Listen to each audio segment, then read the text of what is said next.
Now I am connected with you बलरी funds YouTube channel में मैं आपका स्वागत करता हूं। मेरा नाम है विपिन कुमार।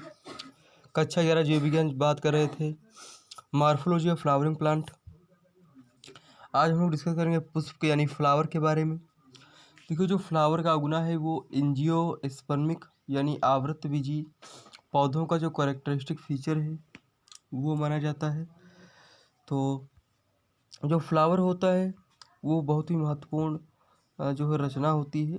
और जो फ्लावर वो एक रूपांतरित प्रारूप है यानी सूट है जो लैंगिक जनन के लिए होता है। अगर एक टिपिकल फ्लावर की बात करें तो उसमें निम्नलिखित विन्यास होता है जो क्रमानुसार फूले हुए जो नीचे का फ्लावर के सबसे नीचे वाला जो भाग होता है उसको बोलते हैं पुष्पासन यानी थैलेमस कहते हैं। और इसी थैलेमस पर कैलिक्स, करोला, एंड्रोसियम और गाइनोसियम लगे हुए होते हैं। ठीक, चलिए आगे चलते हैं। वॉल्यूम चेक कर रहे थे तो ये का आप सामने जो चित्र है वो टिपिकल फ्लावर का है। और इस टिपिकल फ्लावर की अगर हम बात करें तो इस फ्लावर में अगर हम बात करें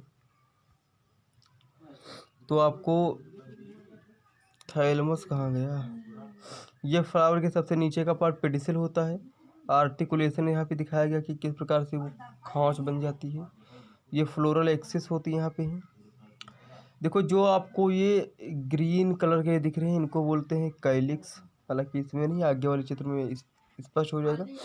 यहाँ पे केवल एक फ्लावर दिखाया गया। फ्लावर में ये जो आपके पार्ट होते हैं इनको जो बोलते हैं ये आपके कोरोला होते हैं। और कोरोला की इकाई को हम बोलते हैं पेटल। ठीक है, ये कोरोला होते हैं। ठीक है, ये आपके कोरोला होते हैं। आज वाइल सॉरी, आवाज़ में थोड़ी सी प्रॉब्लम है। ये आपका होता है ओवरी। ओवरी के अंदर ओव्यूल होते हैं। इधर स्टेमन होते हैं। स्टेमन में एंथर होते हैं। एंथर के अंदर माइक्रोस्पोरेंजियम होते हैं जिसमें माइक्रोस्पोर मदर सेल होती हैं और जिसमें डिवीजन के फलस्वरूप माइक्रोस्पोर बनते हैं और वो पॉलिन ग्रेन का रूप लेते हैं।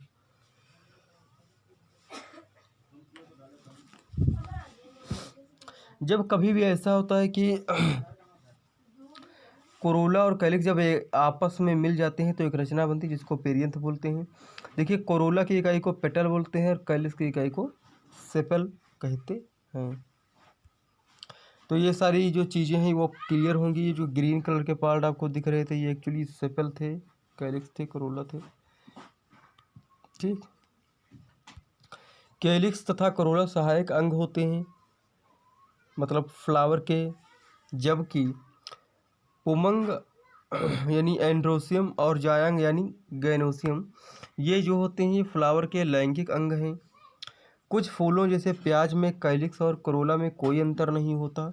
इन्हें परिदल पुंज यानी आपस में मिल जाते हैं तो पेरियंथ बनाते हैं जिसको हम परिदल पुंज कहते हैं। जब फूल में पुंकेसर यानी एंड्रोसियम और पुमंग यानी गाइनोसियम दोनों ही होते हैं तब फ्लावर को हम उभयलिंगी कहते हैं। यदि किसी फूल में केवल एक यानी पुंकेसर है अथवा किसी फ्लावर में केवल गाइनोसियम है तो उस फ्लावर को एक लिंगी फ्लावर कहते हैं। यानी मेल और फीमेल अलग अलग अगर होते हैं कुछ ऐसे पौधे होते हैं जिनमें केवल और केवल एंड्रोसियम ही होता है तो ऐसे फ्लावर को एक लिंगी। या कुछ ऐसे फ्लावर जिसमें केवल और केवल गाइनोसियम होता है तो उसको हम कहते हैं जायांग। ठीक, आप लोगों ने देखा होगा जो कुछ पपीते के पौधे होते हैं जो एक लिंगी होते हैं जो बांझ कहलाते हैं। उनमें एक्चुअली जो फ्लावर तो आते हैं लेकिन जो फ्रूट है वो नहीं बनते। इसी प्रकार से सेम अरंडी के पौधे में भी होते हैं, उसमें मेल और फीमेल अलग अलग होते हैं। अब फ्लावर की अगर बात करें तो फ्लावर में सममित त्रिज्या सममित होती है यानी रेडियल सिमेट्री होती है। और कभी कभी एक व्यास सममित होती है यानी द्विपार्श्विक हो सकते हैं। जब किसी फूल को दो बराबर भागों में डिवाइड किया जा सकता है तो उसको त्रिज्या सीमित कहते हैं। उदाहरण के तौर पर सरसों, धतूरा और मिर्च। लेकिन जब फूल को केवल एक ही विशेष ऊर्ध्वाधर समतल से दो समान भागों में काटा जाए तो इसको एक व्यास समित कहते हैं। जैसे मटर के पौधे में मटर के पौधे के अगर अगर फ्लावर काटोगे तो उसका जो काटने का जो इसको बोलते हैं एक्टिनोमार्फिक। और ये जो त्रिज्या समेत होता है इसको बोलते हैं जाइगोमॉर्फिक। अभी आगे दिखा रहे हैं। सेम केसिया में भी एक एक समित होती है।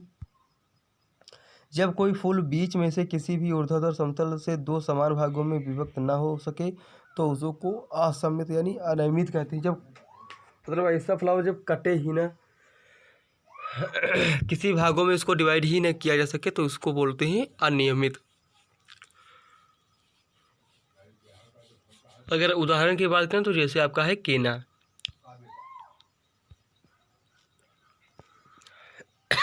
सॉरी। अगर हम बात करें एक पुष्प तृतीयी, तृतीयी का मतलब हो सकता है वो ट्राई टेट्रार्स हो सकता है वो जो है टेट्रार्स हो यानी ट्रायर्स, पेंटार्स पेंटामर्स हो सकता है, टेट्रर हो सकता है। यदि उसमें उनके उपांगों की संख्या 3, 4 अथवा 5 के गुणक में हो यानी मल्टीपल में हो। जिस पुष्प में सहपत्र होते हैं यानी ब्रेक्ट होते हैं। ब्रेक्ट का मतलब होता है पुष्पवृंत के आधार पर छोटी छोटी पत्तियां लगी होती है, उसको हम सहपत्र यानी ब्रेक्टेट कहते हैं। और जिसमें ये ब्रेक्ट नहीं होते उसको अब्रेक्टेट यानी सपत्रहीन कहते हैं। पुष्पवृंत पर कैलिक्स, करोला, पुमंग तथा अंडाशय की सापेक्ष स्थिति के आधार पर पुष्प को अधोजायंता यानी हाइपोगाइनस, पेरीगाइनस और अधजायंता के आधार पर बांटा गया है।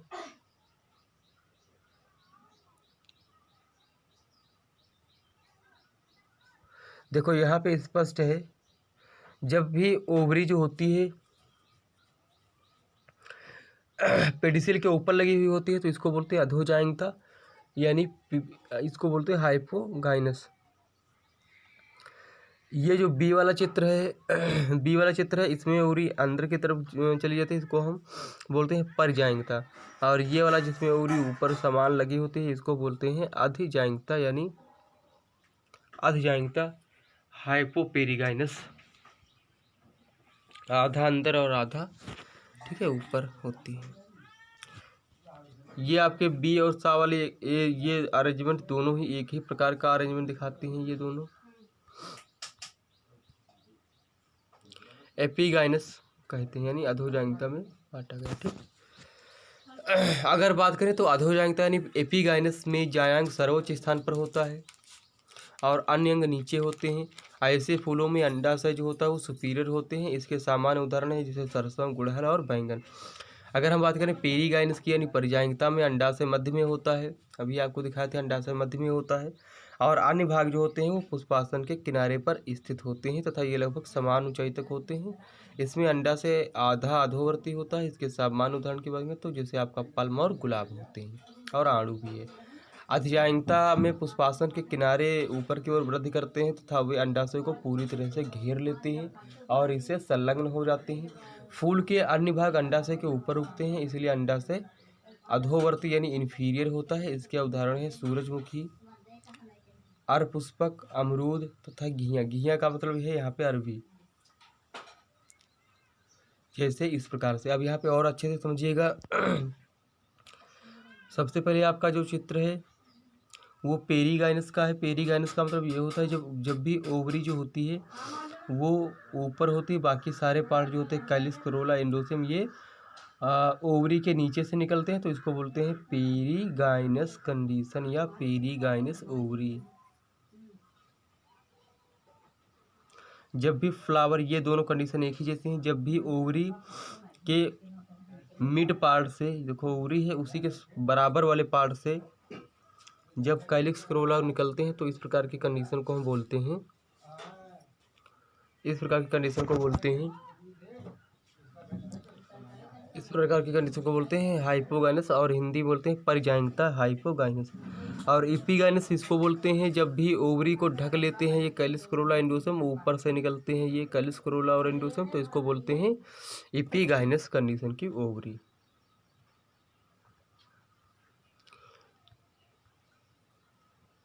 ठीक है, तो आज के सेशन में इतना ही रखते हैं। Thanks for watching, love you all.